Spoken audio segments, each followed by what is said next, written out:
हमारे जितने भी सैनिक होते हैं, जितने भी हमारे अधिकारी, जितने भी अफसर ऐसे होते हैं, क्योंकि वो आर्मी में जाना, सभी लोग कहते हैं कि आर्मी में है और ये है, लेकिन आर्मी की जो जॉब होती है वो खुद ही वो आर्मी के जो पर्सन होते हैं वही बता सकते हैं कि आदमी आर्मी में रहकर कितनी मुश्किलें होती है, कैसे बच्चों को पढ़ाया जाता है, कैसे किया जाता है नहीं, कैसे बॉर्डर में वो होता है। तो इससे पूर्व में बता दूं कि जब चाचा जी, जब मैंने सुना कि अभी अधिकतर लोगों को ये भी मालूम नहीं है कि इससे पहले चाइना वॉर हुआ था, बॉर्डर वॉर हुआ था, तो उसमें हमारे चाचा जी बहुत ज्यादा घायल हुए थे। तो उसमें उनको शायद मेरे हिसाब से एक कितना हॉस्पिटल में हॉस्पिटलाइज भी रहे, तो कितना मतलब उन्होंने जोखिम कर कर यहाँ पे हमारे बीच में रहे। उसके लिए मैं आपकी फ्यूचर की आपको शुभकामनाएं देता हूँ और हमेशा आप खुश रहे, आपका परिवार खुश रहे, हमारा गांव खुश रहे। इसके लिए आगे आपको बहुत बहुत नए साल के नए पर्व की आपको बहुत बहुत बधाई देता हूँ। और अब यहाँ पे खाने का भी एक छोटा सा वो रखा हुआ है, तो आप जो भी घर जाएंगे तो थोड़ा सा एक यहाँ पे प्रसाद के रूप में या जो हमारा एक वो करा है तो उसको आप ग्रहण करके जाएंगे। और पुनः आपको नए वर्ष और आपको चाचा जी बहुत बहुत बधाई देता हूँ कि आप यहाँ रिटायरमेंट होकर अपनी खुशहाल जिंदगी जीकर, जो एक आर्मी का एक लाइफ होती है उसको जीकर यहाँ पे आए, उसके लिए आपको बहुत बहुत धन्यवाद। और मैं आगे हमारे बीच में हमारे व्यास जी पहुंचे हैं, श्री कपिल देव महाराज जी, मैं उनसे भी कहूंगा कि दो शब्द, अगर आप इतनी दूर से हमारे लिए यहाँ पे आए तो दो शब्द कहकर ही यहाँ पे मैं आपसे एक रिक्वेस्ट करता हूँ।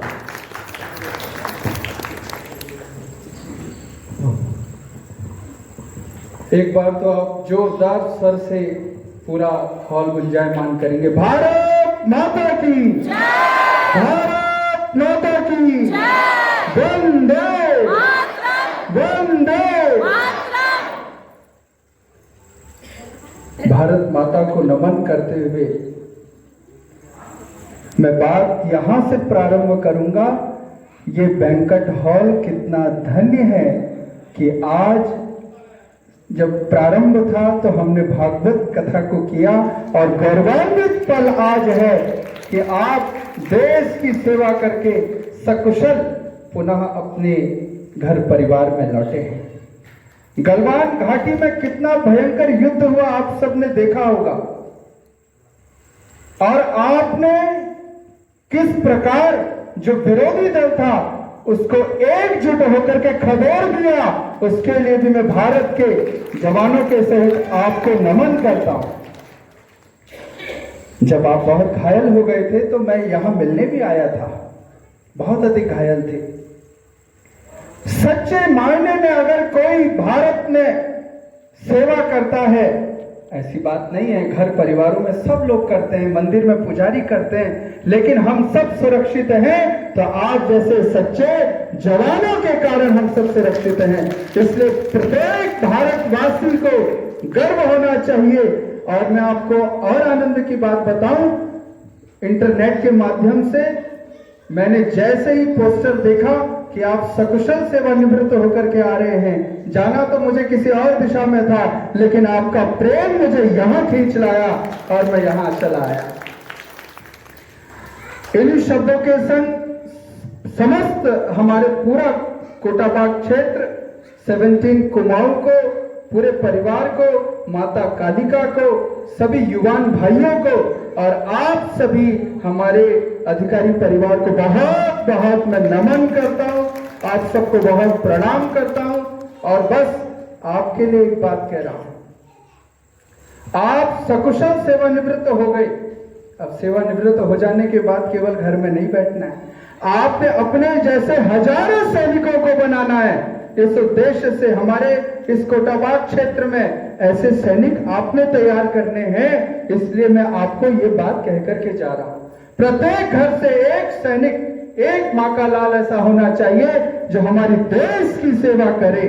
और मैं एक हमारे, वैसे तो कोटाबाग का जो क्षेत्र है वो युवाओं से भरा पड़ा है, लेकिन उन युवाओं में जो एक श्रेष्ठ युवा का नेतृत्व कर रहे हैं आदरणीय कुलदीप जी, उनको भी मैं नमन करता हूं, उनको प्रणाम करता हूं, उनकी जिंदा दिली को भी मैं नमन करता हूं। क्या उनमें बात है, सेवा बुजुर्गों की हो, बच्चों की हो, सब जगह आप रहते हैं।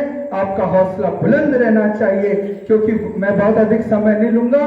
एक पल मुझे वो भी याद है जब आप चुनाव लड़ रहे थे तो कहा व्यास जी आशीर्वाद चाहिए, तो मैंने कहा घर घर में गीता बंटवाओ, और घर घर में गीता का पाठ आपने करवाया, बंटवाया और आप विजयी हो गए।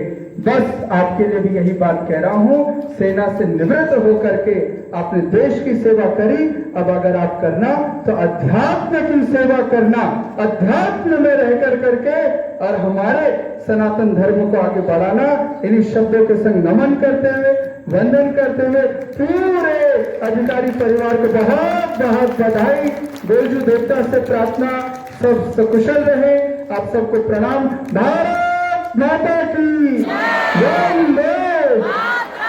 राधे राधे, धन्यवाद। हाँ, अब मैं आगे के कार्यक्रम के लिए आपसे ही कहता हूं, आप भी बोलेंगे? हाँ, आदरणीय श्रीमान जी बोलिए। बात है कि आप लोगों के प्रति, आप लोगों के दिल में फौज के प्रति ऐसी भावना है, ये बहुत अच्छी चीज है। हम भी आप लोगों के सहारे हैं। हम फौजी कोई अपने आप में कुछ नहीं है, जैसे कि हर कोई बोलता है कि इंडियन आर्मी, हम भारतीय सेना के सैनिक हैं। हम सब आप लोगों के सैनिक हैं। इंडिया कौन है? इंडिया आप लोग। और जो एक भव्य स्वागत हुआ, इसमें मैं खास तौर पर कुलदीप तड़ियाल का बहुत बहुत आभारी हूँ, और इन्होंने बहुत अच्छी एक मतलब नींव रखी। और साथ में हमारे देखो चाचा जी लोग हैं, फौजी साहब हैं, और हमारे गोविंदा है, जोश, कुछ भी हो मतलब सैनिक का जज्बा होता है, ये सब आप लोगों से निकलता है।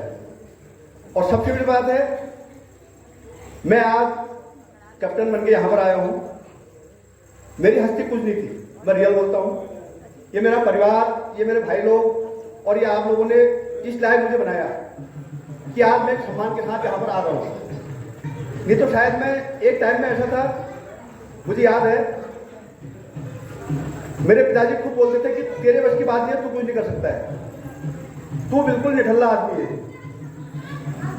लेकिन ये सब आप लोगों का आशीर्वाद, इलाके का आशीर्वाद सबसे बड़ा होता है। अपना गांव, अपना घर, अपने रिश्तेदार, अपने भाई लोग जो हमको प्रेरणा देते हैं, उसी प्रेरणा से आज मैं भी एक अपने आप को मैं सोच रहा हूँ कि मैं कुछ हूँ। मुझ पर इतना घमंड नहीं था, लेकिन आज आप लोगों ने मेरे अंदर थोड़ा घमंड जगाया है कि मैं कुछ हूँ। ये सब आप लोगों की मेहरबानी है और बहुत बहुत धन्यवाद। आशा करता हूँ कि जो आगे की जिंदगी मेरी कटेगी अब, वो आप लोगों के बीच में कटेगी। और माँ कालिका से प्रार्थना करता हूँ कि वो जिंदगी मेरी बहुत प्यार से कटे, किसी से कोई मेरा झगड़ा, कोई मनमुटाव, किसी भी प्रकार का कोई मनमुटाव न हो। ये सब आप लोगों का ही आशीर्वाद है।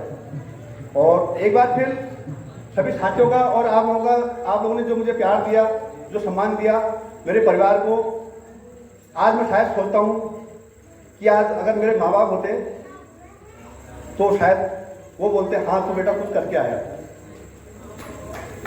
धन्यवाद। जय हिंद।